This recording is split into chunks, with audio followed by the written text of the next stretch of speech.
more than required. Leave us sought to table those two tables. Is there an objection? There appears to be none. They can be tabled.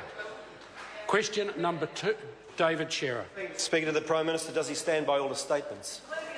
Mr. Speaker, Right Honourable yes. Prime Minister.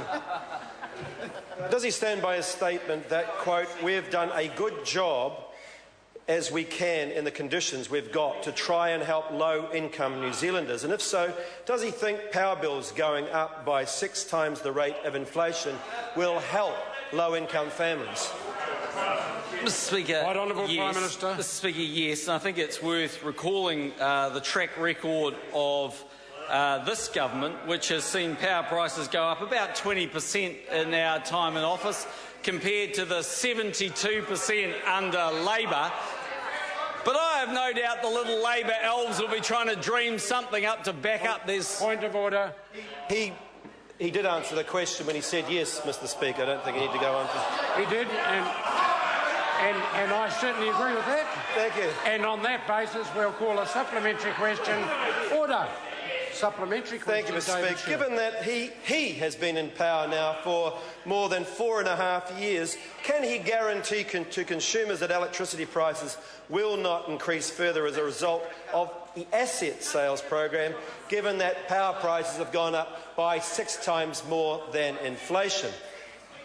Right Honourable Prime Minister. Mr. Speaker, I do not believe that the mixed ownership model program will have any influence on prices that consumers pay. It's actually not true, Mr. Speaker, that SOEs offer cheaper prices than private companies, and the most recent information I have shows that Contact, the largest privately owned company, has the lowest national weighted average price for electricity of any retailer. Supplementary question, David Shearer. Given that electricity prices have increased more rapidly than our competitor countries over the last 4 years, at a time when electricity demand is flat, does he think the electricity market is working for the benefit of hard-working New Zealanders? Right Honourable Prime Minister. Well, Mr. Speaker, it's certainly working a lot better than it was. I mean, let's face facts. It went up 72% under Labor. This government has actually reformed the electricity sector with some very significant moves, including closing Whirinaki, including virtual swaps that have taken place. And, Mr. Speaker, the truth is that on Monday, to get in the paper, David Shearer said he'd keep power prices down. He's got no clue how to do that. The little Labor elves are trying to work out how to make that happen, and it won't. Point of order. Person without a clue, sir, as we found out yesterday, was the Prime Minister. That's not a point of order. Thank you. But it's not a point of order, but I invite the member Speaker, to make a supplementary question. Has his Minister for Social Development told him that requests to work and income for grants to pay for electricity and for gas tripled in the 2-year period? And if so, does he intend to take any action to bring down electricity prices for ordinary hard-working New Zealanders?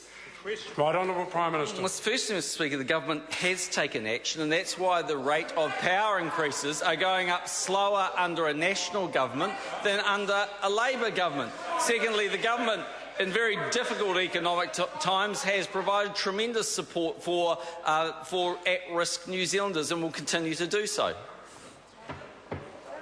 Supplementary question, Right Honourable Winston Peters. 24 hours after being first asked how many phone calls did he make to Ian Fletcher prior to his appointment as GCSB head, what is his answer?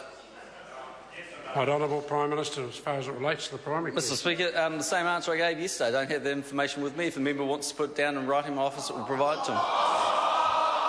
Point of order.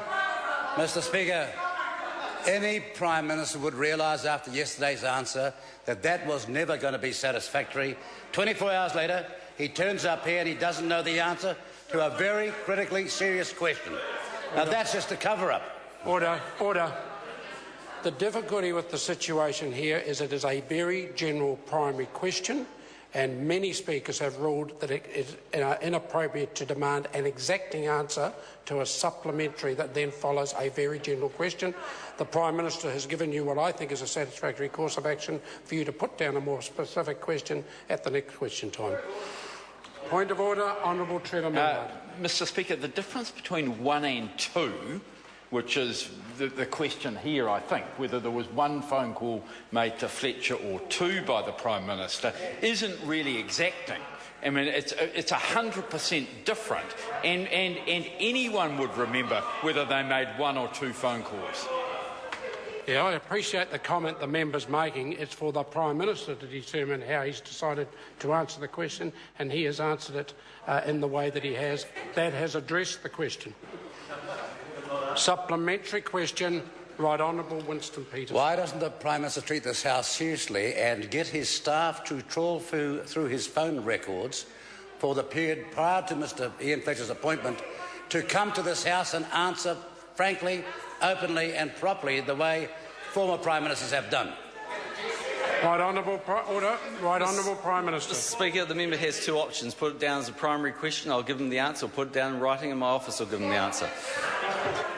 Supplementary question, Right Honourable Winston Peters. Given his previous statements about intelligence matters, did the SIS tell him about the residency application of a man by the name of Kim Vestor when he met with them on 12 October 2010, one day before the SIS strangely blocked the man's application? Right Honourable Prime Minister. Mr Speaker, no. Point of order. Speaker, Point of order. Right Honourable Winston I Peters. seek leave to table an affidavit of Grant Kenneth Wormold for first defendant in relation to minutes 28th September 2012 in the Kim.com case. Leave is sought to table that affidavit. Is there any objection? Is it a matter that's been before the courts and then been released by the courts, or does it breach any?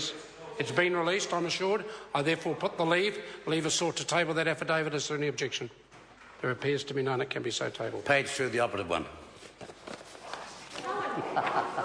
Question number 3, Aaron Gilmore. Question. Order. Thank you, Mr Speaker. My question is to the Minister for the Environment. What recent records